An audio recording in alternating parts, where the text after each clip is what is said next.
Good evening, ladies, gentlemen, and non-binary peoples. This is Bronson's By Any Means Necessary Fantasy Football Talk for Wednesday, September 14th. I did the defense special teams earlier. We're going to talk quarterbacks real quickly here. I don't have a whole lot of my own personal stuff to say like I did in my previous video of the day. I did go to the movie theater and watch Honk for Jesus, Save Your Soul, the new movie with Sterling K. Brown and Regina Hall. Wasn't super into it. And really didn't like the ending. So,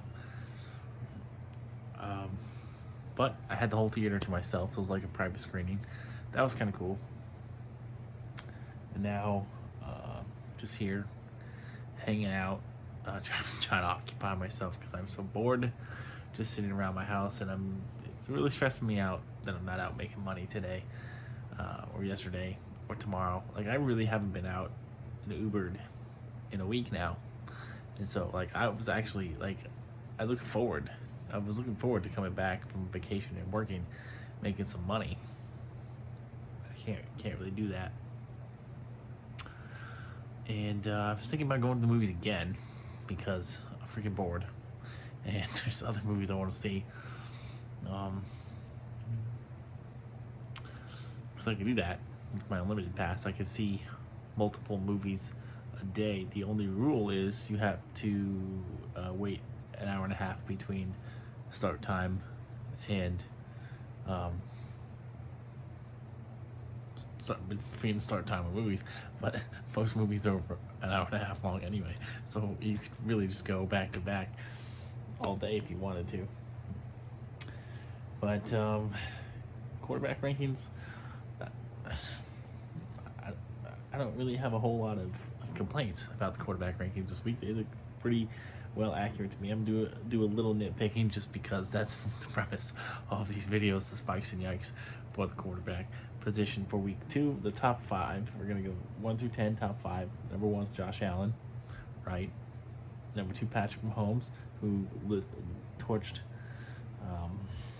the Cardinals for 5 touchdowns last week, even without Tyreek Hill. He's proving that he doesn't need him.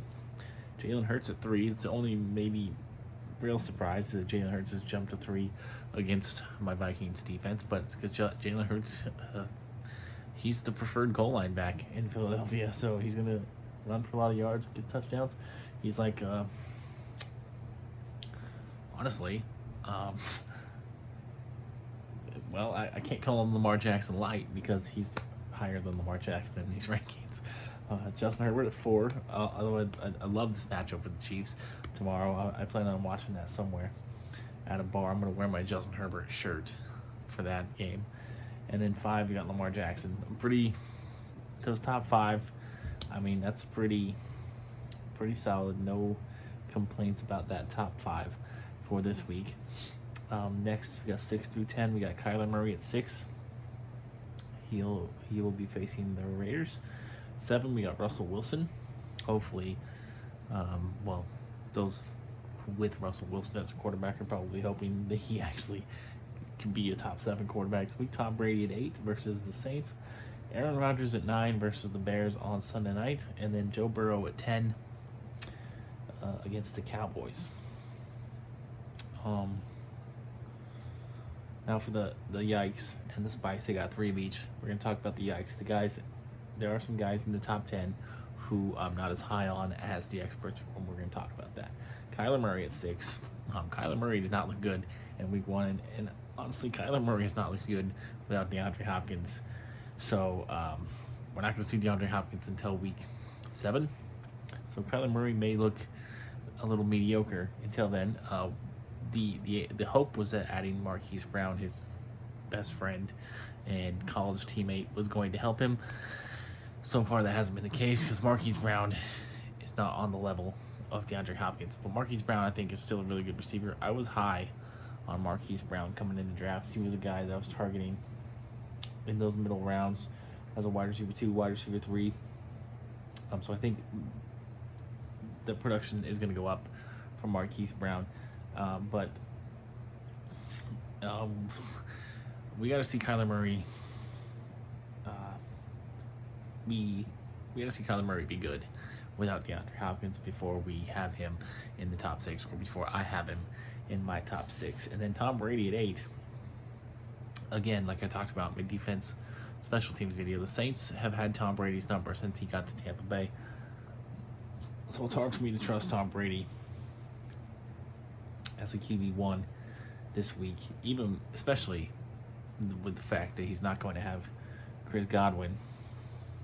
And and the fact that he's 45 years old and didn't look super great in week 1.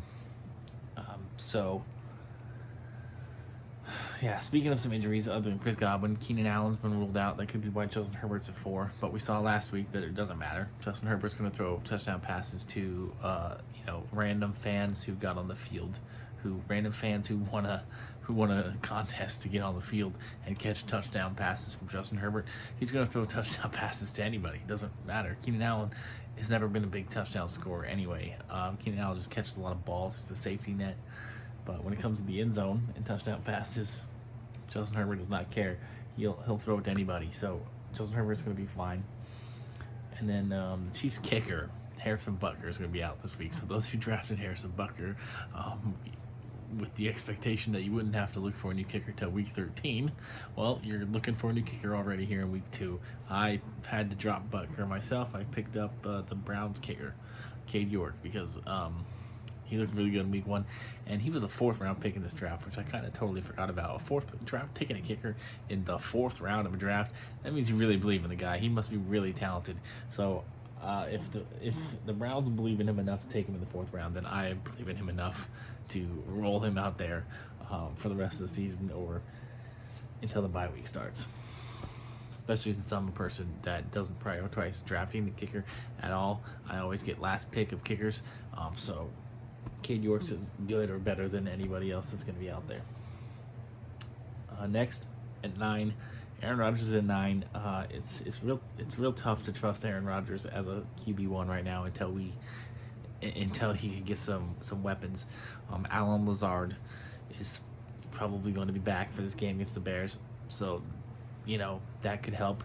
But until we see these younger guys, Christian Watson, Romeo Dubes, get the experience, get established chemistry with Aaron Rodgers and all that, I'm not sure if I would have Aaron Rodgers in QB1 territory for me. He's definitely, I probably have him at like 11 or 12, so he's still in a 12-team league. You're still starting him, but he's a real iffy QB1 for me. I might even just put him at 10. I don't know. I believe in his talent, and I think he always plays well against the Bears. He does own the Bears.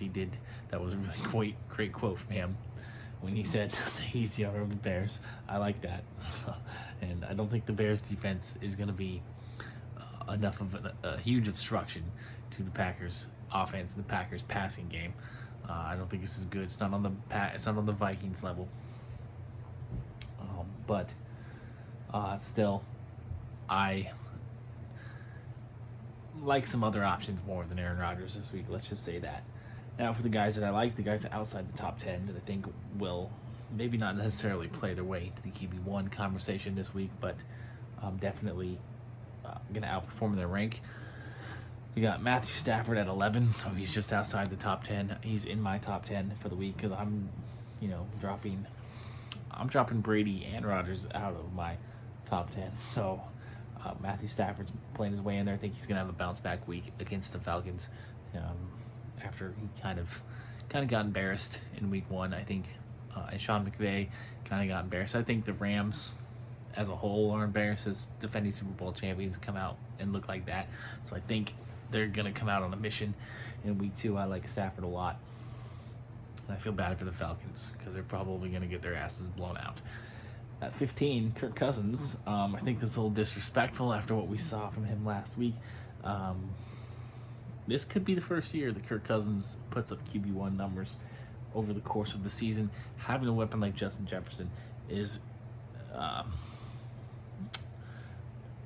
great for him. Having a secondary weapon like Adam Thielen. If he can get Irv Smith more involved, Dalvin Cook involved in the passing game, Kirk Cousins could be a top 10 quarterback at the end of the season this year. I like him this week. He's in my He's in my top 10 against the Eagles defense. Even though I think the Eagles defense is good, I just like Kirk Cousins this week. Maybe I'm biased. I'm probably the only person that's going to have Kirk Cousins in my top 10 this week. And then Baker Mayfield, who's ranked down at 22 in 2 QB leagues. So, 10-team 2 QB leagues for super flex leagues. Baker Mayfield for me is a top 20 guy. I like what he has to work with in Carolina. I like the fact that he's not playing the Cleveland defense that knows him so well. I also think that he's a prideful guy. He's going to be a little embarrassed from his week 1 performance.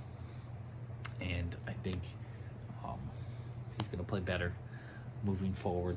I like him as a top 20 quarterback on the season. Possibly top 15 on the season. He'll be fighting for top 15 status at the end of the season. I believe I would definitely be starting him this week in 2 QB formats. Definitely, I'm not gonna start him in a 1 quarterback league, but really the only way Baker Mayfield is owned at this point is because you're in a 2 QB league. But I think we saw a nice connection with Robbie Anderson. We know that DJ Moore is a stud. He's not going anywhere. They still have Terrace Marshall, right? I think he's still out there. I like Christian McCaffrey catches a lot of balls. I really like what the Panthers have going for them. Panthers, I think, quietly are a pretty good team, honestly. They just have had some bad luck with the Christian McCaffrey injuries, the injuries that they've had over the last couple of years. But if Christian McCaffrey can stay healthy and Baker Mayfield can play like he did early on in Cleveland, before he got hurt in Cleveland, I think they could push for the playoffs. I do think they could. So I think they're a better team than a lot of people think. The terrible quarterback play has held them back, and the lack of a solid running game has held them back. But I think the defense is good. I think they have an NFL starting quarterback now, and Christian McCaffrey is healthy for now. So hopefully, I don't want to see. I guess I don't really care if the coach gets fired, but I think he's a guy who'd rather be in the NFL, and so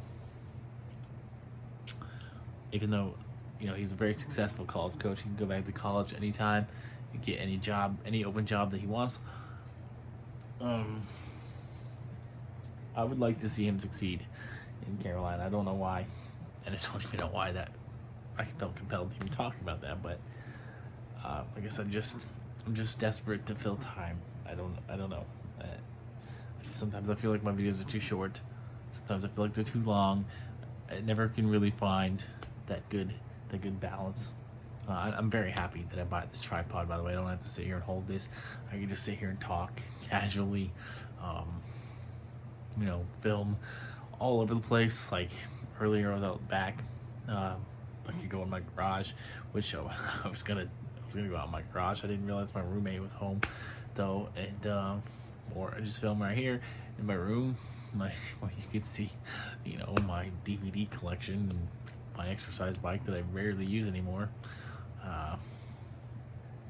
But okay, that's my quarterback spikes and yikes for week 2. I probably will not do any more videos tonight. We'll definitely get to tight ends, wide receivers, and running backs. I'll get to at least 2 of them out tomorrow, and then maybe the third one on the last one on Friday morning before I take my car in to get my brakes fixed, which I'm really hoping doesn't take them too long to do that, because I want to get out and work, make some money, and all that stuff as quickly as possible on Friday. So yeah, that's it. If you need some advice on which quarterback to start, because this wasn't informative enough for you, please hit me up. You can comment, you can hit me up on Facebook, Instagram, whatever. But yeah, if you got one of those top 5 guys, you're pretty set. If you got one of those 6 through 10 guys, I mean, if you have Kyler, you're probably starting Kyler. If you have Brady, you're starting Brady. If you have Russell, you're starting Russell. But Aaron Rodgers, I might sit. Joe Burrow, I love Joe Burrow this year. I don't know why he's at 10. T. Higgins is hurt, so that could be a factor in him being a little lower. But he's higher on my list. I've got him above Brady and Rodgers on my list for the week for sure. And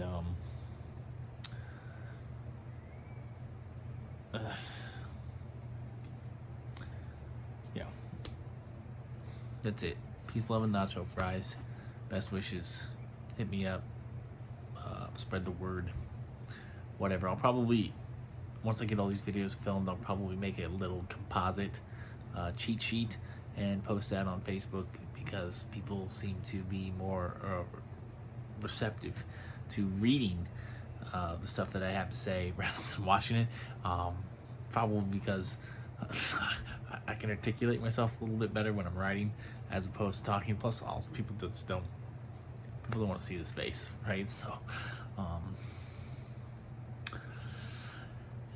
yeah. So I'll make a little cheat sheet and post that, and because I just think that's probably going to be easier than me, sharing 5-6 videos a week on my Facebook. I think that's a little oversaturation. People aren't receptive to that. So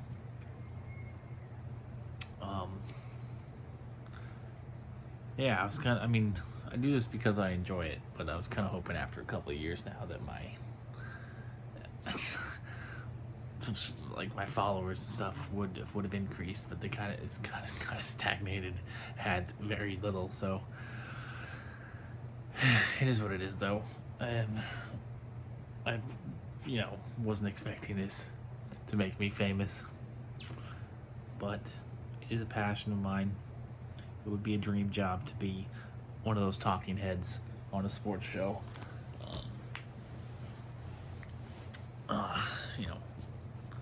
I'm still young, right? That's what everybody keeps telling me. I'm still young, even though I don't feel like I'm still young. I'm in my mid-30s, but people keep telling me I'm a baby. I still have my whole life ahead of me. So things could happen. Things could change. But, all right. Definitely ending this. I already did my sign-off a couple of minutes ago. I just kept on talking. So, again, always feel free to hit me up with line of questions, because I love this. I love this. So it's always a good way to break the ice if you're trying to talk to me or whatever. I will talk about this stuff all day long. Good night.